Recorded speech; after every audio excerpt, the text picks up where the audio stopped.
یہ ایک شخص نے لکھا ہے کہ میں رات کو سوتا ہوں تو جنات مجھے بہت پریشان کرتے ہیں۔ شاہ جی میرے لیے ایسا عمل بتا دیں تاکہ جنات مجھے پریشان نہ کریں، میں سکون سے سو سکوں۔ تو میں آج آپ کو عمل بتا دیتا ہوں۔ جنات واقعی پریشان کرتے ہیں، اس میں کوئی شک نہیں۔ جس شخص نے یہ لکھا ہے صحیح لکھا ہے۔ جناتوں میں کئی قسم کے ہیں، جنات ہیں، اچھے بھی ہیں، برے بھی ہیں، شرارتی ہیں۔ بعض جنات ایسے ہیں اگر وہ انسان کو تنگ نہ کریں ان کو سکون نہیں آتا، وہ بے چین ہوتے ہیں، وہ ضرور کسی نہ کسی شخص کو پریشان کرتے ہیں۔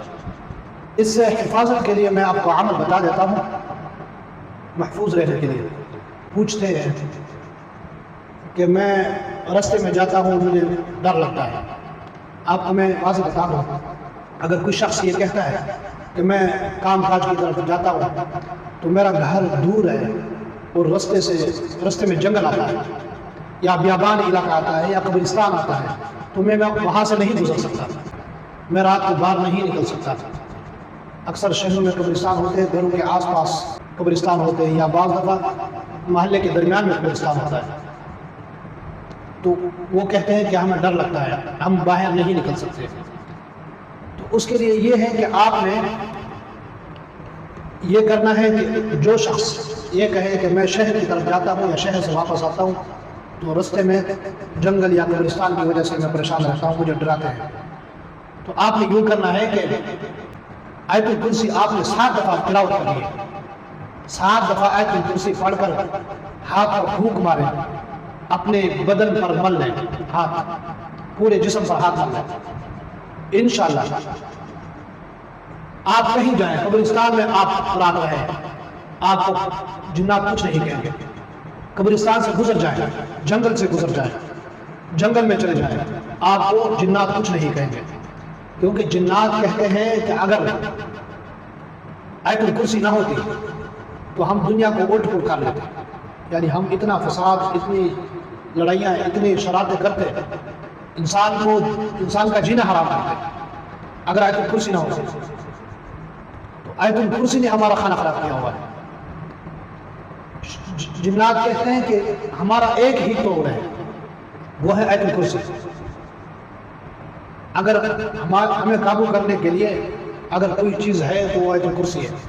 ایسے تو قرآن کے ہر آیات پہ تقریباً جنات قابو ہو جاتے ہیں، جنات تابع ہو جاتے ہیں۔ سورۃ الجن میں خاص ایسی خاصیت ہے اللہ پاک نے رکھی ہے کہ اس سے وہ پڑھ لو جنات فوراً تابع ہو جاتے ہیں۔ آیت الکرسی میں اللہ پاک نے ایسی خاصیت رکھی ہے کہ آیت الکرسی سے جنات جل جاتا ہے۔ اگر کہیں آپ کو جنات نظر آ گیا راستے میں یا آپ کو ڈرا رہا ہے تو آپ آیت الکرسی پڑھ کر اس پر پھونک ماریں، جہاں کوئی سایہ ہے یا کچھ آپ کو نظر آ رہا ہے وہاں پر آپ جو ہے آیت الکرسی پڑھ کر اس پر پھونک ماریں، وہ جل جائے گا، آپ کو نظر آئے گا کہ وہ شعلہ نکل گیا، آپ کو شعلہ جو ہے وہ نظر آ جائے گا، آگ کا شعلہ۔ تو آیت الکرسی کی اتنی بڑی طاقت ہے، مگر آیت الکرسی جب آپ چلا کاٹیں گے، آیت الکرسی پڑھیں گے، آپ جو ہے جنات کا تابع کر سکتے ہیں، جنات آپ بھاگ کر آئیں گے، آپ ویسے آیت الکرسی پڑھتے رہیں، جنات بھاگ کر آئیں گے، جنات آپ کے تابع ہو جائیں گے، جنات آپ سے محبت کریں گے۔ تو آیت الکرسی کے بہت بڑے فائدے ہیں، آیت الکرسی بہت بڑی طاقت والی چیز ہے۔ تو یہ عمل آپ کریں۔ جو شخص کہتا ہے کہ میں سوتا ہوں اور مجھے سونے میں پریشانی ہوتی ہے، جنات مجھے پریشان کرتے ہیں، تو اس کے لیے میں عمل بتا دیتا ہوں کہ آپ نے آیت الکرسی 7 دفعہ پڑھ کر اپنے اوپر پھونک مارے، اپنے ہاتھوں پر پھونک مارے، اپنے بدن پر مل لیں، یہ بھی بہتر ہے، افضل ہے، جنات آپ کو پریشان نہیں کریں گے۔ اور دوسرا یہ ہے کہ آپ نے 3 دفعہ آیت الکرسی پڑھ کر آپ اپنے ارد گرد کڑا ڈال لیں، آپ کڑا ڈالیں گے انشاءاللہ جنات آپ کو تنگ نہیں کرے گا، جنات آپ کو پریشان نہیں کرے گا، یہ بھی بہت افضل چیز ہے۔ آپ کہیں جا کر قبرستان میں جا کر آپ لیٹ جائیں، وہاں پر سو جائیں، آیت الکرسی کا 3 دفعہ پڑھ کر کڑا ڈال لیں، جنات کی ضرورت نہیں کہ آپ کو پریشان کرے، آپ کو تنگ کرے، اتنا افضل عمل ہے۔ تو یہ عمل کرے، انشاءاللہ جنات آپ کو تنگ نہیں کرے گا، جنات آپ کو پریشان نہیں کرے گا۔ اللہ پاک ہم سب کو عمل کرنے کی توفیق عطا فرمائے۔